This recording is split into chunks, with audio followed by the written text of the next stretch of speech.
பிரார்த்தனை செய்யும் போது அவசரப்படாமல் பிரார்த்தனை செய்யுங்கள்.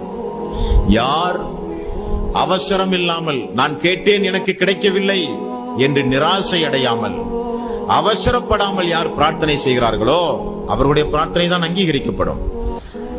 நாம் அல்லாஹ்வுடைய அடிமை, அவன் நம்முடைய அடிமை அல்ல, அவன் நம்முடைய எஜமான். கேட்க வேண்டியது நம்முடைய கடமை, கொடுக்க வேண்டியது அவனுடைய கடமை. நான் கேட்டுவிட்டேன் எனக்கு கிடைக்கவில்லை, நிராசை அடையாதீர்கள். நான் கேட்டதெல்லாம் கிடைக்கவில்லை, அவசரப்படாதீர்கள். அல்லாஹ் ரப்பல் ஆலமீன் நம் அனைவர்களையும் கண்காணித்துக் கொண்டிருக்கிறான். ரப்பல் ஆலமீன் நம்மை பார்க்கிறான். நாம் அல்லாஹ்விடத்திலே அதை கூட இதை கூட, இறைவா எனக்கு இதைத்தான் அதைத்தான் என்றெல்லாம் கேட்கிறோம். இதை இந்த நேரத்தில் கொடுத்தால் அவன் நன்றியோடு நடப்பானா? இதை இந்த நேரத்தில் கொடுத்தால் அவன் தாங்குவானா? இதை இந்த நேரத்தில் கொடுப்பதை காட்டிலும் இந்த நேரத்தில் கொடுப்பதுதானே அவனுக்கு சிறந்தது என்று சொல்லி ஒரு தாய் குழந்தையை வளர்ப்பதை போலத்தான் அல்லாஹ் நம்மை வளர்த்தி கொண்டிருக்கிறான். ஆகவே பிரார்த்தனை செய்யும் போது நாம எத்தனை நாளா கேட்கிறோம், அல்லாஹ் தரமாட்டேங்கிறானே.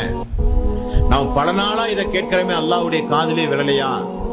நம்ம இத்தனை நாள் கேட்கிறோம், இனி கேட்டு என்ன பயன்? நிறைய பேர் துவாவே செய்ய மாட்டாங்க. கேட்டா துவா செஞ்சு என்னங்க பயனு? கேட்டதெல்லாம் என்ன ரப்பு தரவா போறான்? தவறு. இஹ்லாஸான உள தூய்மையோடு, அல்லாஹ்வை தவிர யாரும் நம்முடைய பாவங்களை மன்னிக்க முடியாது என்கிற எண்ணத்தோடு அல்லாஹ்விடத்திலே பிரார்த்தனை செய்யுங்கள்.